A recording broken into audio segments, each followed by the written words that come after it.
Question number 3 में दिया हुआ है, क्या चतुर्भुज ABCD निम्न स्थितियों में समांतर चतुर्भुज हो सकता है?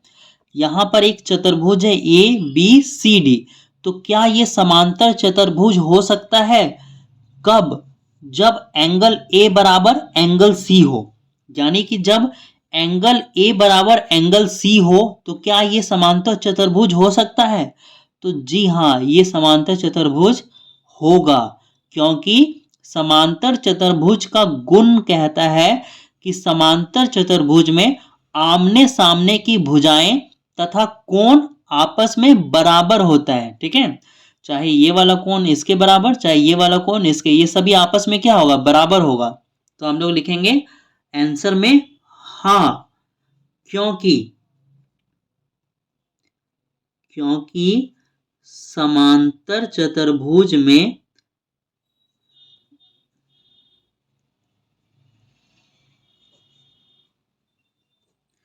आमने सामने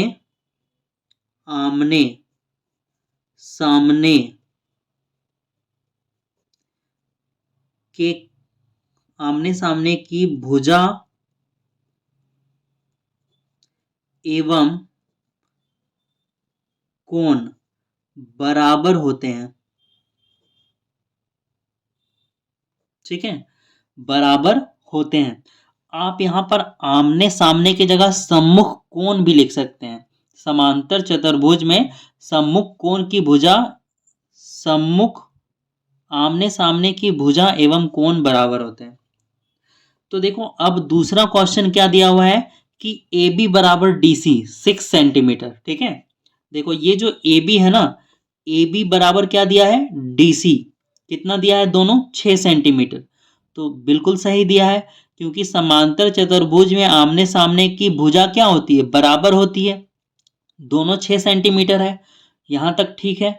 अब आगे दिया हुआ है AD बराबर 4 सेंटीमीटर, यानी कि ये जो AD कितना है? 4 सेंटीमीटर, और जो BC यानी कि ये BC कितना है? 5 सेंटीमीटर। तो ये यहां पर देखो गलत दे दिया है ना। AD बराबर क्या होगा? BC होगा। समांतर चतुर्भुज में यही होता है ना, आमने सामने की भुजा बराबर होती है, तो AD बराबर BC होना चाहिए। AD जितना है BC भी तो उतना ही होना चाहिए, लेकिन यहां पर AD 4 दिया है और BC कितना दिया है? 5। तो ये इस कंडीशन में समांतर नहीं होगा चतुर्भुज। ठीक है, तो हम लोग आंसर में लिखेंगे नहीं, क्योंकि AD, जो AD है वो नॉट इक्वल टू BC है। ठीक है, जो AD साइड है वो BC के बराबर नहीं है। तो आगे लिखना, समांतर चतुर्भुज में सम्मुख भुजा। ठीक है, समांतर चतुर्भुज में यहां पे लिख रहे हैं सम्मुख भुजा बराबर होती है। ठीक है, आमने सामने की भुजा या फिर सम्मुख भुजा बराबर होती है। अब आगे दिया हुआ है angle A plus angle B बराबर 180 डिग्री, यानी कि ये वाला एंगल A और एंगल B को जोड़ेंगे तो कितना आएगा? 180 डिग्री। तो बिल्कुल समांतर चतुर्भुज के आसन कोणों का योग कितना होता है? 180 डिग्री, और ये क्या है? आसन कोण है एंगल A और एंगल B। ठीक है, तो हम लोग लिखेंगे हाँ, क्योंकि समांतर, यहां पे आधा ना है, समांतर चतुर्भुज के आसन कोणों का योग 180 डिग्री होता है। ठीक है, तो इसको उतार लीजिए आप लोग। हम लोग चलते हैं क्वेश्चन नंबर 4 में। क्वेश्चन नंबर 4, इसमें दिया हुआ है एक समांतर चतुर्भुज के दो आसन कोणों का अनुपात कितना है? 6:3। कोई समांतर चतुर्भुज है और आसन कोण का अनुपात दिया हुआ है 6:3। तो हम लोग मान लेंगे, माना आसन कोण, माना दो आसन कोण, दो ठो आसन कोण है उसको हम लोग मान लेंगे। पहला अनुपात 6 दिया हुआ है तो पहला आसन कोण 6 मान लेते हैं और दूसरा अनुपात 3 है तो दूसरे को 3x मान लेते हैं। ठीक है, और हम लोग जानते हैं आसन कोणों का योग कितना होता है 180 डिग्री। तो यहां पे लिखेंगे आसन कोणों का योग बराबर 180 डिग्री। ठीक है, तो देखो 6x प्लस 3x ये दोनों आसन कोण है और आसन कोणों को जोड़ने पे कितना आता है 180 डिग्री। तो 6x प्लस 3x कितना हुआ 9x बराबर 180। अब देखो x बराबर क्या होगा 180, ये गुना में 9 है तो 9 किस में आ जाएगा भागा में। अब 9 1 जा 9, 9 2 जा 18, 9 0 जा 0, तो x का वैल्यू कितना आ गया 20। ठीक है, यहां पे बना रहे हैं उसके बाद, तो x का वैल्यू कितना आ गया 20। तो आसन कोण फिर यहां पे लिखना है आसन कोण। तो आसन कोण क्या मान रखे थे हम लोग 6x, तो 6x का वैल्यू कितना है 20, x का वैल्यू 20, तो ये कितना आएगा 120। और दूसरा आसन कोण क्या था 3x, है ना, यहां पे लिख दो आसन कोण दूसरा क्या था 3x, तो ये आएगा आपका 3 इंटू 20 इसकल टू कितना 60। तो पहला आसन कोण 120 और दूसरा आसन कोण कितना होगा 60। अब चलते हैं क्वेश्चन नंबर 5 में।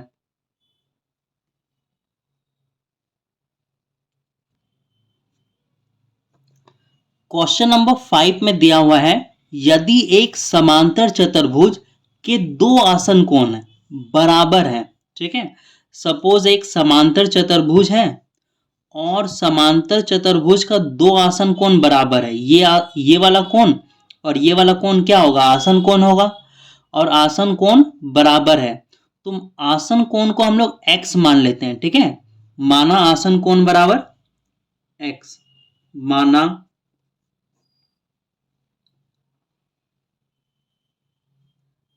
आसन कोण, आसन कोण बराबर x। तो देखो इन दोनों आसन कोणों को जोड़ने पे कितना आएगा 180 डिग्री, क्योंकि हम लोग जानते हैं आसन कोणों का योग कितना होता है 180 डिग्री। ठीक है, आसन कोणों का योग, आसन कोणों का योग कितना होता है 180 डिग्री। तो इन दोनों को जोड़ रहे हैं x प्लस एक्स, यहाँ पे एंगल x लगाना। ठीक है, angle x plus angle x बराबर कितना होगा 180 डिग्री। एंगल x और एंगल x मिलके क्या होगा दो ठो एंगल x हो जाएगा बराबर 180 डिग्री, और एंगल x बराबर क्या होगा 180 डिग्री बटा 2, ये गुना में है तो बराबर के इधर आके भागम हो जाएगा। अब ये 2 का टेबल में कट जाएगा 90 बार में, 2 का टेबल में 18 आता है 9 बार में, 2 का टेबल में 0 आएगा 0 बार में, तो एंगल x बराबर कितना आया 90। ठीक है, तो यहां पे आप लोग लिखोगे x बराबर 90 डिग्री। ठीक है, अब देखो हमसे क्वेश्चन पूछा था सभी कोणों का माप ज्ञात कीजिए, सभी कोणों का माप, तो ये 90 डिग्री है, x 90 डिग्री, तो सामने वाला कोण क्या होगा 90 डिग्री होगा, होगा ना। समांतर चतुर्भुज में सम्मुख कोण बराबर होते हैं, ये वाला x है यानी 90 डिग्री, तो इसके सामने वाला भी क्या होगा 90 डिग्री, तो सभी कोण क्या होगा 90 डिग्री का होगा। तो हम लोग यहां पे लिख देंगे प्रत्येक कोण 90 डिग्री का होगा, प्रत्येक कोण 90 डिग्री का होगा, 90 डिग्री का होगा। ठीक है, ये वाला फिगर आपको बनाना नहीं है, ये फिगर नहीं बनाना, ये रफ के लिए मैंने बनाया था। तो अब हम लोग चलते हैं क्वेश्चन नंबर 6 में।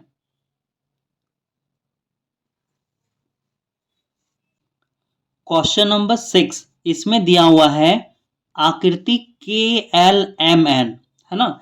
ये आकृति दिया हुआ है हमें KLMN, एक समांतर चतुर्भुज है, ठीक है। तो ये हमारा क्या है, समांतर चतुर्भुज। तो इसमें हमें ज्ञात करना है एक्स वाई जेड का मान। तो देखो x यहाँ है, y यहाँ है, z यहाँ है। तो x y z का मान ज्ञात करना है। तो देखो एंगल x, ये वाला एंगल और ये वाला एंगल आपस में क्या होगा, बराबर होगा, ठीक है, क्योंकि समांतर चतुर्भुज में सम्मुख कोण बराबर होते हैं। तो ये एंगल तो हमें दिया हुआ नहीं है, इसको निकालो तो एंगल x निकल जाएगा। तो इसको हम लोग मान लेते हैं m, इसको हम लोग क्या मान लेते हैं, छोटा m, m प्लस 70 डिग्री, इन दोनों को जोड़ेंगे तो कितना आएगा 180, क्योंकि ये वाला एंगल और ये वाला एंगल, पूरा एंगल कितना होता है 180 डिग्री। तो हम लोग लिखेंगे m प्लस 70 डिग्री बराबर कितना होगा 180 डिग्री।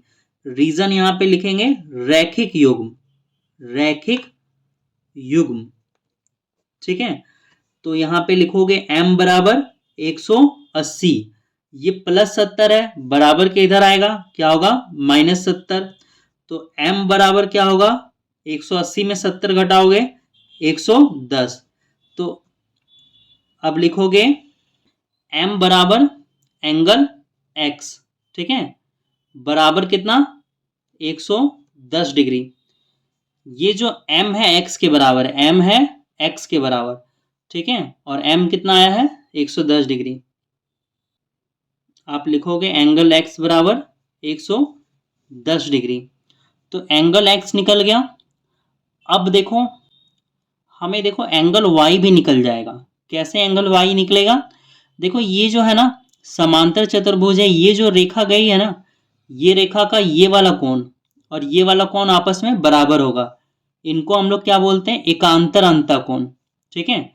तो यहां पर हम लोग लिख सकते हैं एंगल y बराबर 40 डिग्री, ठीक है, y बराबर 40 डिग्री।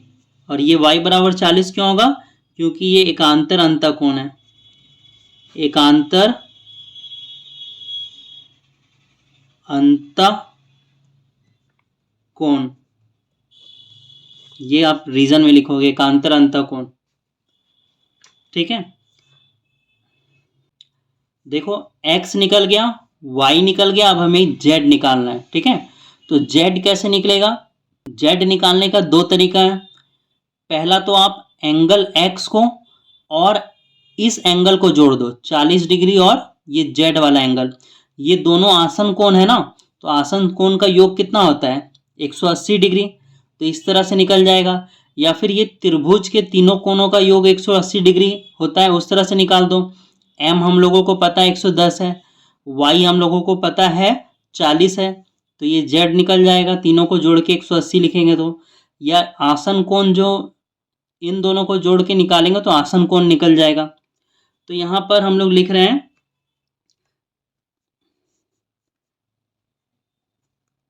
आसन कोणों का योग बराबर 180 डिग्री, आसन कोणों का योग बराबर 180 डिग्री।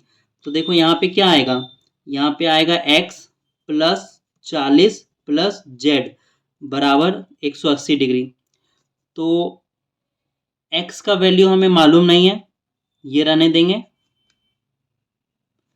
x का वैल्यू कितना है 110 डिग्री हम लोग निकाल चुके हैं ना, तो x की जगह पे कितना लिखना है हमें 110 डिग्री, x की जगह पे 110 डिग्री प्लस 40 डिग्री, z का वैल्यू हमें मालूम नहीं है, बराबर 180 डिग्री।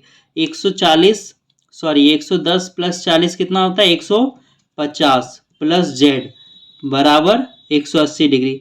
तो ये आएगा z बराबर 180, ये प्लस 50 है, इधर आके माइनस 50 हो जाएगा, तो z बराबर कितना होगा 30 डिग्री।